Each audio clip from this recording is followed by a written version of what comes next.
తెలంగాణలో ఎస్ఐఆర్ ప్రక్రియ చేపడుతున్నట్లు కేంద్ర ఎన్నికల సంఘం ప్రకటించింది. దీంతో హైదరాబాద్ రవీంద్ర భారతి వేదికగా జరిగిన తెలంగాణ బూత్ లెవెల్ అధికారుల సమావేశానికి కేంద్ర ఎన్నికల సంఘం కమిషనర్ జ్ఞానేష్ కుమార్ హాజరయ్యారు.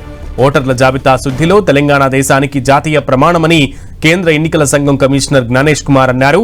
ప్రత్యేక సమగ్ర ఓటర్ల జాబితా సవరణ విషయంలో తెలంగాణ దేశమంతటికీ మార్గదర్శకంగా నిలుస్తుందని సిఈసి జ్ఞానేష్ కుమార్ పేర్కొన్నారు.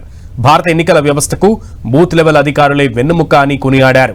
తెలంగాణ విస్తీర్ణం కెనడా కంటే పెద్దదని, రాష్ట్రంలో జరిగే ఎస్ఐఆర్ ప్రక్రియ కూడా బూత్ లెవెల్ అధికారుల కృషితో ఎటువంటి లోపాలు లేకుండా పూర్తవుతుందని అభిప్రాయం వ్యక్తం చేశారు.